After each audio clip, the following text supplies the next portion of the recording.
அஸ்ஸலாமு அலைக்கும் வரஹ்மத்துல்லாஹி வபரகாத்துஹு. அல்ஹம்துலில்லாஹி ரப்பில் ஆலமீன் வஸ்ஸலாத்து வஸ்ஸலாமு அலா அஷ்ரஃபில் அன்பியாஇ வல் முர்சலீன் வ அலா ஆலிஹி வஸ்ஸஹபிஹி வ மன் தபியஹும் பிஇஹ்சானின் இலா யௌமித்தீன். கண்ணியத்திற்குரிய எல்லாம் வல்ல அல்லாஹ்வின் நல்லடியார்களே, அன்பு சகோதர சகோதரிகளே, நம் அனைவர்கள் மீதும் ஏக இறைவனுடைய சாந்தியும் சமாதானமும் உண்டாகட்டுமாக. கண்ணியத்திற்குரிய பெருமக்களே, இன்றைக்கு நாம் பார்க்கவிருப்பது மதீனாவின் சிறப்புகளும் அதன் கண்ணியமும் என்ற ஒரு தலைப்பின் கீழ் மதீனாவுடைய சிறப்புகளை பற்றி ஒரு சில செய்திகளை இன்ஷா அல்லாஹ் இன்றைய தினம் நாம் அறிந்து கொள்ள இருக்கிறோம். கண்ணியத்திற்குரிய பெருமக்களே, நன்மையை நாடி பயணிக்கக்கூடிய பள்ளிவாசல் அமைந்த ஒரு நகரம்.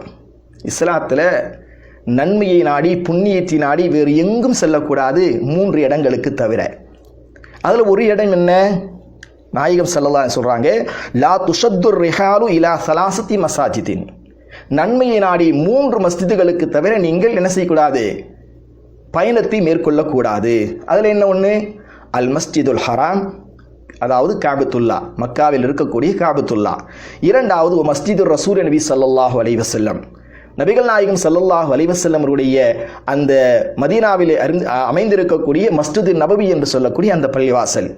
3வது வல் மஸ்ஜிதுல் அக்ஸா, ஜெருசலத்தில் இருக்கக்கூடிய அந்த மஸ்ஜிதுல் அக்ஸா என்று சொல்லக்கூடிய இந்த பள்ளிவாசல். இந்த 3 பள்ளிவாசலுக்கு மாத்திரம்தான் நன்மையை நாடி புண்ணியத்தை நாடி பயணத்தை மேற்கொள்ளலாம். வேறு எங்கும் பயணத்தை, அதாவது நன்மையை நாடி பயணத்தை மேற்கொள்ள முடியாது என்றார்கள் அல்லாஹ்வுடைய திருத்தூதர். அப்படியான நன்மையை நாடி பயணிக்கக்கூடிய மஸ்ஜித் அமைந்திருக்கக்கூடிய மஸ்ஜிது நபவி அமைந்திருக்கக்கூடிய ஒரு புனிதமான நகரம்தான் மதீனா நகரம் என்பதை நாம் விளங்கிக் கொள்ள வேண்டும் சகோதரர்களே. அது மாத்திரமல்ல, மேலும் சொன்னார்கள், ஸலாத்தும் ஃபீ மஸ்ஜிதி ஹாதா, இதோ இந்த மஸ்ஜிது நபவி, மதீனாவிலே இருக்கக்கூடிய இந்த மஸ்ஜிது நபவியிலே யார் தொழுகின்றார்களோ, அஃதலு மின் அல்ஃபி ஸலாத்தின் ஃபீமா ஸவா, மற்ற பள்ளிவாசல்களில் தொழுவதை விட 1000 மடங்கு சிறப்புகள் கொண்ட ஒரு பள்ளிவாசல் இது.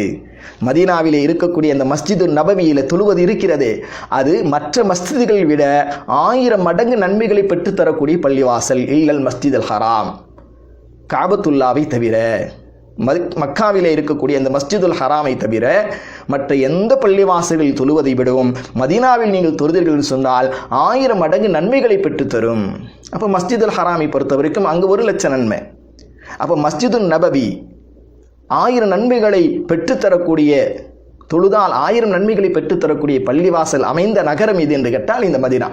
அப்படியான ஒரு புனிதமான நகரம் என்பதை நாம் மனதிலே ஆழமாக பதிவைத்துக் கொள்ள வேண்டும். கண்ணியத்திற்குரிய பெருமக்களே, அது மாத்திரமல்ல, இதைவிட இன்னொரு சிறப்பு என்ன தெரியுமா? குபா பள்ளி என்று சொல்லக்கூடிய ஒரு பள்ளிவாசல் அங்கே இருக்கிறது.